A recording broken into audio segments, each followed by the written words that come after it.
Hi guys, I'm Shayne Ward and you are watching Entertainment Focus. How are you today, Shayne? I'm feeling pretty good today, actually. It's been a long day so far. Been up since like 5:30, so yeah, pretty tired, but no, the adrenaline keeps going, so.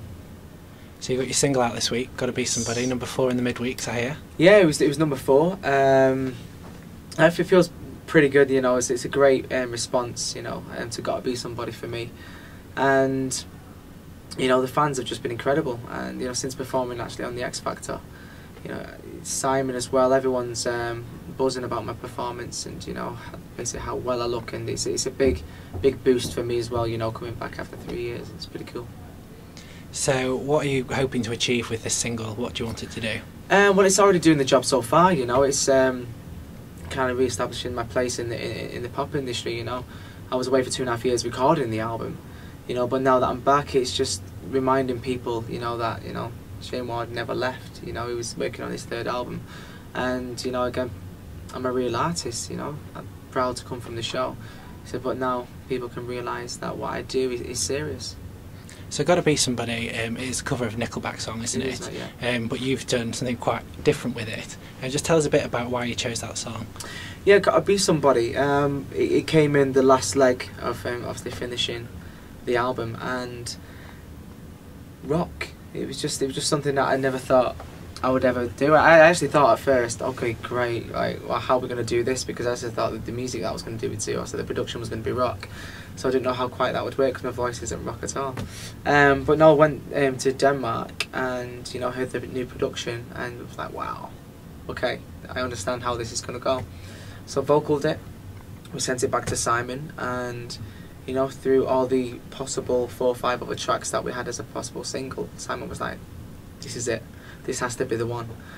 So also when I heard that he was buzzing about that, because I think everyone was choosing their favourites for the first single, but you know, when you get it from Simon, and you know, he knows exactly what's going on in the music industry, so you know, and he's a great person to have as my label boss, so every decision that gets made, you know, obviously he takes a lot of thought, and no, I was pretty happy with the final decision, so good on Simon.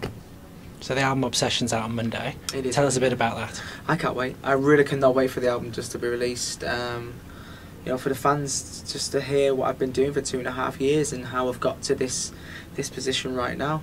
You know, it was a struggle, you know, through half of it. Not going to deny that, you know, because I wanted to come back a lot sooner, but it's important that you take a step back from the music industry because you need to find the right material. You know, I don't just want to bring out an album every year, you know what I mean, like just churning them out, you know what I mean. I need to find the right material for the fans to like, and I believe I've done that, so it's going to be an exciting time once it's released. So I've actually heard the album. It's quite different from what I expected from you. I kind of, to be honest, I expected you to go more down an R&B kind of, you know, you hang up kind of route, and it's not like that at all, is it? Yeah, that's a good thing, you know. I think it's nice to have people with expectations of what they think, you know, the album's going to be like. Yeah, the second album was a lot more R&B influenced, but this time round, you know, it's a lot more anthem. It's got a great anthem feel to it. I always talk about Obsession, just to give an insight of what was going through my mind when we obviously came up with this track. You know, Purple Rain is one of my favourite tracks of all time, so we kind of turned Obsession to the same kind of feel of Purple Rain, but with a kind of every breath you take storyline, like it's kind of, is she a stalker, is she not? You know, with I'm more than, well, is he a stalker, should I say, I'm more than in love, I'm in obsession. So is it a healthy thing or is it not? You know, so it's however you want to listen to the track and choose. But even taking samples from King of My Castle, you know, and obviously my vocal on that as well, not a lot of people are going to be obviously expected, you know, that's come from me, so that's quite exciting. 2 Princes, Spin Doctors, you know, with Lucas Seacon, the producer, you know, he's very, very clever and he's got some amazing fresh ideas, so yeah, I think it's going to change a lot of people's opinions about me.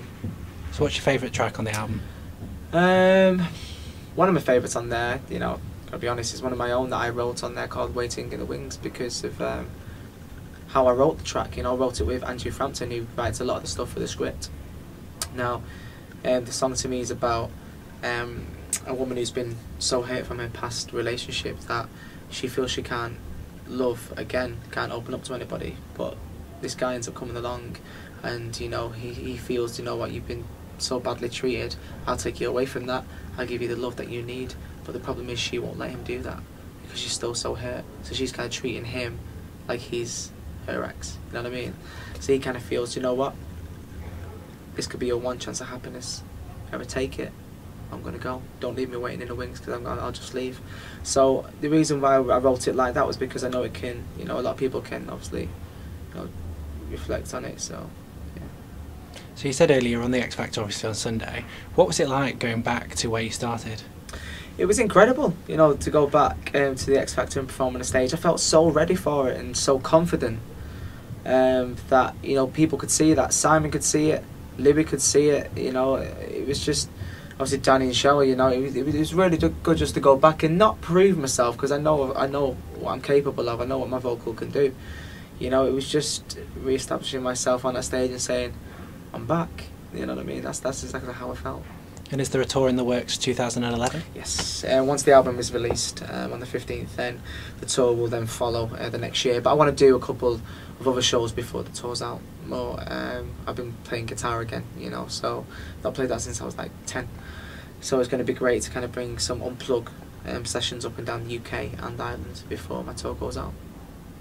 So what else have you got planned for the rest of this year? Is there anything else you can fit in, or is it just all about the album and getting that out there? Yeah, it's all about the album, get it out. I want to ride it as long as possible. You know, of course, like anything, I want a #1 album, #1 single. You know, but I think this day and age, because of how quickly the music industry decides to change, it's not as easy to get it no more. You know, but my work ethic's never changed. You know, I'm a hard worker, so I'm just, like I said, over the moon about being at this position right at the minute, you know, and for the fans to hear the album is a massive thing for me. So as long as I can keep on pushing it and, you know, hopefully reach those stats, I'll be brilliant, I'll be excited.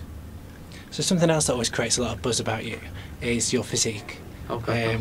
And it's something, obviously you can't help but fail to notice it, because in the video you got your top off and you've gone on the top off offensive, it seems. Did you get nervous about doing things like that? At first I did, because I never had my top off before.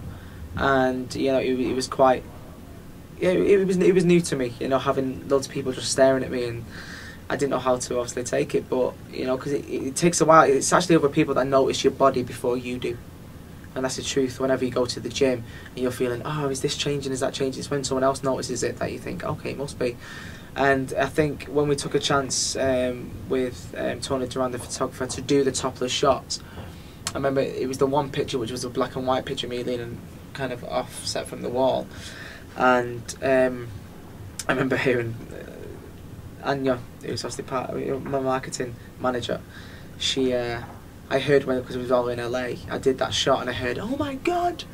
So I thought, hold that, oh my god, what is it? So I literally went in, it was all gone crazy. So I thought, so that demonic pose and the painfulness, because he's a movement photographer, as I describe him, it's not just static, it's literally, he'll say, keep going forward, chest up, neck forward, down, you know what I mean? And you feel stupid, but when you look at the results, you think, wow.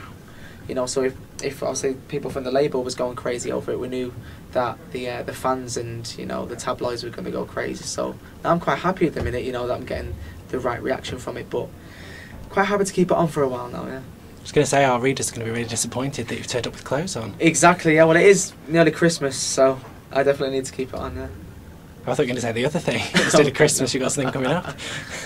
No, maybe. So what other plans have you got for 2011? 2011, once they obviously getting the tour dates up, you know, I want to be performing a lot more, I think just a lot more than I've ever done, to be honest. You know, it's important that the fans, I reconnect with the fans, and that's the great thing about my Twitter and my website, you know, that they're able to check on updates of all shows, any TV performances, radios that I'm going to, any signings. So no, it's very exciting time for me, and you know, 2011, you know, you just got to keep on riding it high.